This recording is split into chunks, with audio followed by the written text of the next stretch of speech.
Good morning and welcome to Trade Talks. I'm your host, Jill Malandrino, Global Markets Reporter at Nasdaq, and this is our first kickoff for covering Holiday 2017, and helping me do that is Christian Magoon. He's the founder and CEO of Amplify ETFs, and we're here to talk about IBUY. Christian, thank you for joining us at MarketSite today. I love the ticker symbols that they that they yeah, give that's for right, these ETFs, but let's talk about IBUY before we get into the bulk of Holiday 2017. It's an ETF for online retailers. That's right. So it's the first ETF that buys a basket of online retailers, 75% U.S. companies, 25% international. They're equally weighted in both sides. And we've had it out for about 19 months, outperformed the brick and mortar ETF by about 50%. So a lot of alpha here. It's a great time of the year to look at online retailers, as you know, right. Kicking off the Thanksgiving week. So we expect some good things going into year end. So you expect more growth with online retail sales for Holiday 2017? Yeah, the research we've seen shows about 13, maybe 15% growth year over year. It'll be the first year that online sales go over the $100 billion mark. So it'll be a record-breaking year for online retail. Should be great for companies like Amazon and many others that are in the space that many people don't actually really know about until they see the holdings in the ETF. Well, looking into 2018, do you think we've plateaued or even have hit the peak with online disruption, or there's still room to run longer term? I think there's a lot more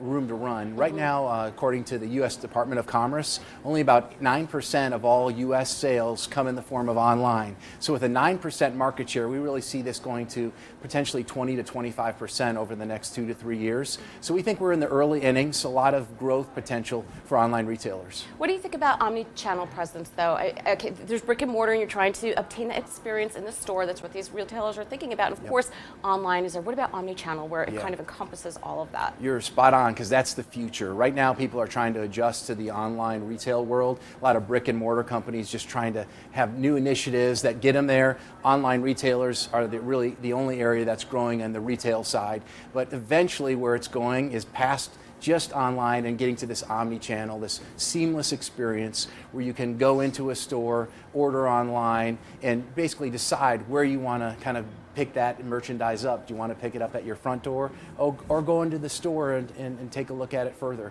It's up to you, and omni-channel is the future. How about the department stores? Have they completely missed the online story? Can they even start building here? Because they are clearly lagging behind your Amazons and your other stores that have that significant online presence. Yeah, many of them are really lagging behind. Walmart is a great example. They were lagging behind, and they went out and organically said, we're not doing this anymore. We're going to go out and buy a group that has expertise, Jet.com, former Amazon people, and that's done really well so far for Walmart. Their online retail sales should be up about 40%.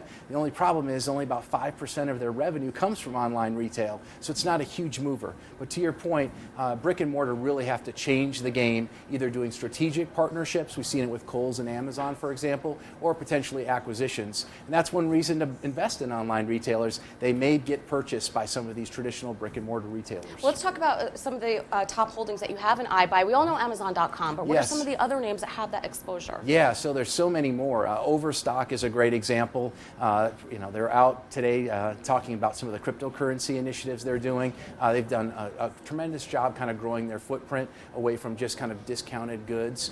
We have traditional names like eBay, but other names that you maybe wouldn't think. The criteria for the online retail ETF is 70% of a company's revenue has to come from online retail. So companies like Land's End, PetMeds, Netflix, we mentioned eBay, but also you see companies like Grubhub, Etsy, for example. So many of these names that maybe you wouldn't know about initially or you wouldn't think are in this online retail ETF and benefiting from this 20% a year compounded annual growth rate we've seen in online retail sales going back to 1999. Let's talk about ETFs in general. Why not just own the online stocks? Why buy IBUY? Yeah, so we think there's a couple reasons. One, maybe is from a risk standpoint, to stay diversified, not make that one single bet. I mean, Amazon's been a great stock listed here at the Nasdaq, but it's had 2 times where it's declined more than 90%.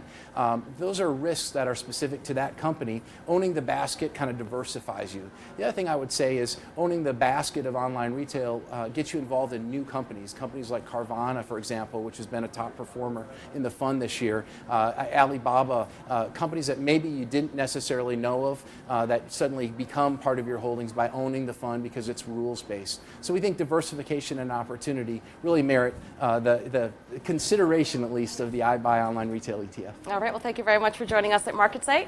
And traders, as always, thank you for joining me for Trade Talks. I'm your host, Jill Malandrino, Global Markets Reporter at Nasdaq.